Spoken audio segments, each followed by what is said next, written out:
మ్యాథ్స్కి వచ్చేటప్పటికి ఓన్లీ ఆ మ్యాథ్స్ రావాలంటే ఆ టీచర్ మంచి మ్యాథ్స్ టీచర్ ఏంటనే వస్తుంది అనమాట. భయం ఎందుకు వస్తుందంటే టీచర్కి సరిగ్గా మ్యాథ్స్ చెప్పడం చేత కాదనమాట. వాళ్ళ వల్ల ఆ భయం ఏర్పడుతుంది. ఫస్ట్ ఆఫ్ ఆల్ మీకు ఏదైతే రాలేదో అది మీ టీచర్స్కి వదిలేసేయండి, అసలు వద్దు, దాన్ని పక్కన పెట్టేసేయండి. ఇప్పుడు ఫ్రెష్గా మీరు మ్యాథ్స్ వినండి.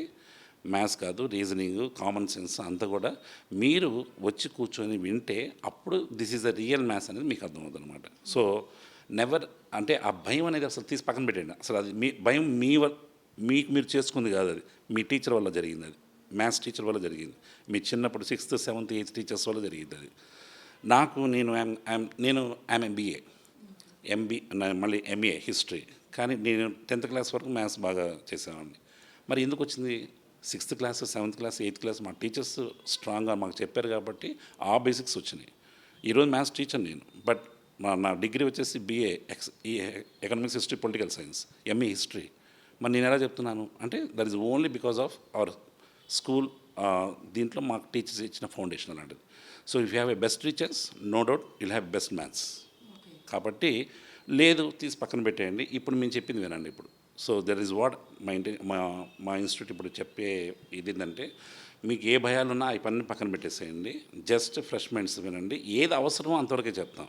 అనవసరమైన జోలికి వెళ్ళము. మనకి ఏది ట్రెండ్ అనేది ఇప్పుడు ఖచ్చితంగా మనం ప్రీవియస్ పేపర్స్ రీసెంట్గా 2 స్టేట్లో పేపర్స్ మనకి కోసం ప్రీవియస్ పేపర్స్ వచ్చినాయి. సో ఆ ప్రీవియస్ పేపర్స్ చూసి ఆ ట్రెండ్ని బట్టి మీకు ఎంతవరకు బేసిక్స్ బ్యాక్గ్రౌండ్ ఇవ్వాలో అవి ఇస్తూ ఉంటాం అనమాట. సో దట్ తర్వాత మీరు ఆ క్వశ్చన్ పేపర్ నేను చెప్పకపోయినా మీరు సాల్వ్ చేసే పద్ధతికి రావాలి. This is what entire our plan of action అనమాట దీనికి సంబంధించి. Thank you so much sir. So చూస్తున్నాం కదా, మనకి ఇక్కడ మెరిట్ మైండ్స్లో మెంటల్ ఎబిలిటీకి సంబంధించినటువంటి సబ్జెక్ట్కి ఏ విధమైనటువంటి కోచింగ్ అనేది ఇస్తున్నారు. ఎందుకంటే మనలో చాలామంది మెంటల్ ఎబిలిటీ అనగానే మనకి ఏదైతే అందులో కనిపించేటువంటి సమ్స్ కానీ ఫార్ములాస్ కానీ అవి చూడగానే ఇది కంప్లీట్లీ మ్యాథ్స్ మాకు రాదు అన్న ఒక భయం అనేది మనందరిలో స్టార్ట్ అవుతుంది. కానీ మనం ఏదైతే డైలీ లైఫ్లో అప్లై చేస్తున్నామో, మనం డైలీ లైఫ్లో అప్లై చేసేటువంటి ఈక్వేషన్స్ ఏవైతే ఉన్నాయో, అడిషన్స్ కానీ సబ్ట్రాక్షన్స్ కానీ ఏవైనా కూడా అదే థాట్ తోటి మనకి ఇక్కడ ఈ మెరిట్ మైండ్స్లో ఈ మెంటల్ ఎబిలిటీకి సంబంధించినటువంటి సమ్స్ అన్నీ కూడా మనకి ఇక్కడ సాల్వ్ చేసి చూపించడం జరుగుతుంది. సో ఈ మెంటల్ ఎబిలిటీ సబ్జెక్ట్ ఎవరైతే కూడా డిఫికల్ట్ అనుకుంటున్నారో, కంప్లీట్లీ మ్యాథ్స్ ఉంటుంది అనుకుంటున్నారో, అందులో ఏ మాత్రం కూడా నిజం లేదని చెప్పేసి ఇక్కడ ఫ్యాకల్టీ చెప్తున్నారు.